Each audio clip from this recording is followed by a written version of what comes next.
Campaigning মানে ৰাতিপুৱাৰ পৰা আৰম্ভ কৰিছোঁ। বিভিন্ন ঠাইত সভা সমিতি হৈছে, ৰাইজক লগ কৰিছোঁ আৰু কেতিয়াবা মানুহৰ পৰিয়ালৰ ঘৰতো গৈছোঁ। এনেকুৱা মোৰ কেম্পেইন চলি আছে। এই কেম্পেইনৰ থ্ৰুদি আমাৰ আবাৰ উন্নয়ন প্ৰকট হৈ পেলাই আমি বাইদেউক জিকাৰ কাৰণে আমি যিমান পাৰে আমি প্ৰচেষ্টা চলাম আৰু ফুল ভোটত আৰু সেইটোৰ কাৰণে সকলো আমাৰ মূলাগাঁওবাসী ৰাইজক মই আহ্বান জনাইছোঁ যাতে বাইদেউক বিপুল ভোটত জিকাই দিব পাৰে। সেইটো কাৰণে মই আহ্বান জনাইছোঁ আৰু এইটো 9 এপ্ৰিল তাৰিখে আমাৰ নিৰ্বাচন আছে। সকলোৱে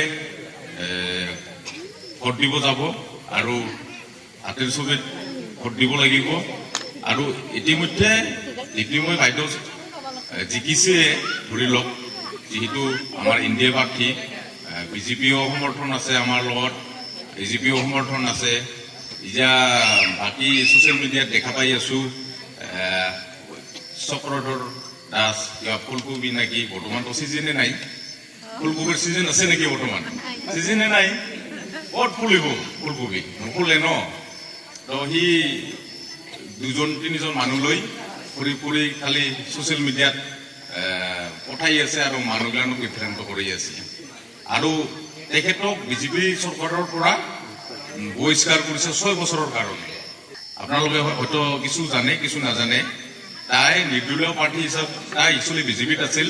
সি নিৰ্দলীয় প্ৰাৰ্থী হিচাপে খেলোৱাৰ কাৰণে তাক বিজেপিৰ পৰা 6 বছৰৰ কাৰণে বহিষ্কাৰ কৰিছে। তাৰ লগত মানুহ নাই। এই 2-3জন যি মানুহ আছে তাৰ লগতে এই 2-3জন মানুহে ঘূৰি কাৰোবাক 200 টকা দি, কাৰোবাক 500 টকা দি এনেকে লগ কৰি আছে, বেৰাই আছে। কিন্তু সেই 200 টকা 500 টকা লোৱা মানুহখিনিও আমাৰ জ্যোতিৰ্ময়ী চৌধুৰী বাইদেউকে ভোটখিনি দিব। তাই ভোট নাপায়। খুব বেছি পালে 3,000-4,000 ভোট পাব, তাৰ ওপৰত বেছি নাপায়। আৰু কংগ্ৰেছটো নাইয়ে আমাৰ বঙাইগাঁৱত। কংগ্ৰেছৰ ৰাস্তাৰে ভাঙি গৈছে।